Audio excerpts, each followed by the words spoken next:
First of all, I want to thank you all for coming with me to see my old family place. My folks have been gone for a long time. This first time I've been here in even a longer time. Miss Annie Prue had some really nice things to say about me when I was a kid.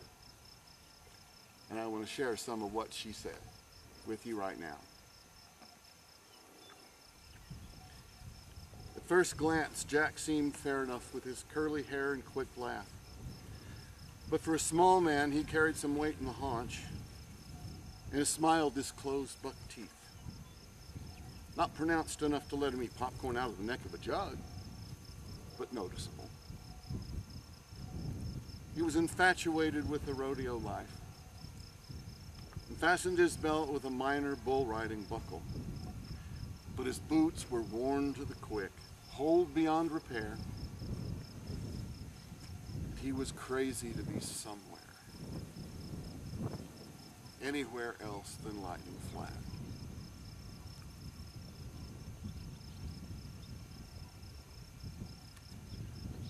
The road to Lightning Flat went through desolate country, past a dozen abandoned ranches distributed over the plain at 8 and 10 mile intervals. Houses sitting blank-eyed in the weeds, corral fences down. The mailbox read John C. Twist.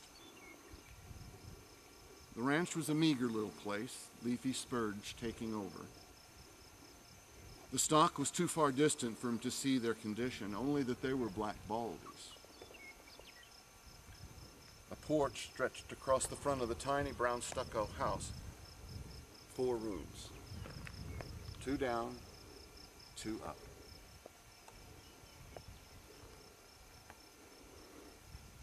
Anna sat at the kitchen table with Jack's father. Jack's mother, stout and careful in her movements as though recovering from an operation, said, "Want some coffee, don't you? Piece of cherry cake?" "Thank you, ma'am. I'll take a cup of coffee, but I can't eat no cake just now."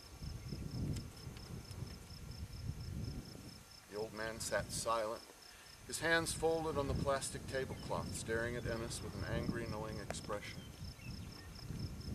Ennis recognized in him a not uncommon type with the hard need to be the stud duck of the pond.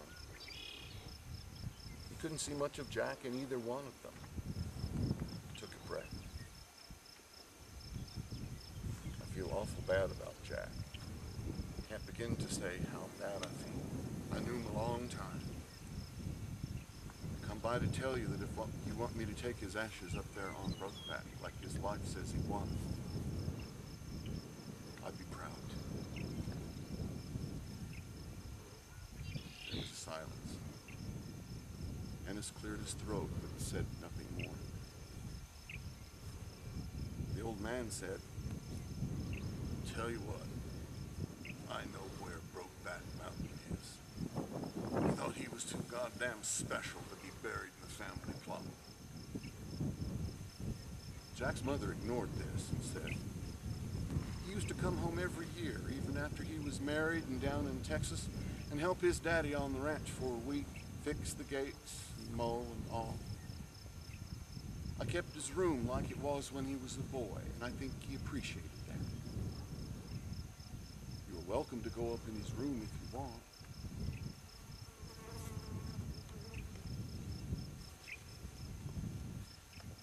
The bedroom at the top of a steep stair that had its own climbing rhythm was tiny and hot. Afternoon sun pounding through the west window, hitting the narrow boy's bed against the wall. Ink-stained desk and wooden chair. BB gun in a hand-whittled rack over the bed. The window looked down on the gravel road stretching south, and it occurred to him that for his growing up years, that was the only road Jack knew. An ancient magazine photograph of some dark-haired movie star was taped to the wall beside the bed, the skin tone gone magenta.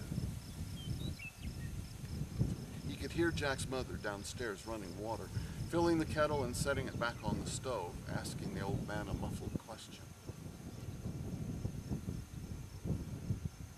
The closet was a shallow cavity. wooden rod braced across. A faded cretonne curtain on a string closing it off from the rest of the room. In the closet hung 2 pairs of jeans, crease iron, folded neatly over wire hangers. On the floor, a pair of worn Packer boots he thought he remembered. The north end of the closet, a tiny jog in the wall made a slight hiding place. And here, stiff with long suspension from a nail, hung a shirt. He lifted it off the nail. Jack's old shirt from Brokeback days. The dried blood on the sleeve was his own blood, a gushing nosebleed on the last afternoon on the mountain when Jack, in their contortionistic grappling and wrestling, had slammed Ennis's nose hard with his knee. He had staunched the blood, which was everywhere, all over both of them, with his shirt sleeve. But the staunching hadn't held, because Ennis had suddenly swung from the deck and laid the ministering angel out in the wild columbine, wings folded. The shirt seemed heavy until he saw there was another shirt inside it. The sleeves carefully worked down inside Jack's sleeves. It was his own plaid shirt. Lost, he'd thought, long ago in some damn laundry. His dirty shirt, the pocket ripped, buttons missing, stolen by Jack and hidden here inside Jack's own shirt.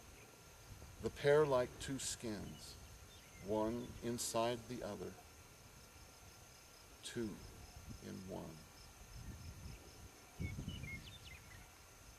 He pressed his face into the fabric and breathed in slowly through his mouth and nose, hoping for the faintest smoke and mountain sage and salty, sweet stink of Jack. There was no real scent, only the memory of it. The imagined power of Brokeback Mountain, of which nothing was left but what he held in his hands.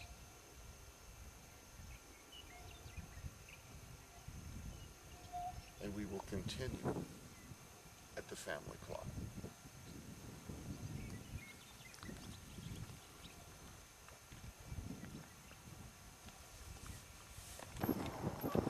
Rocky Point Cemetery,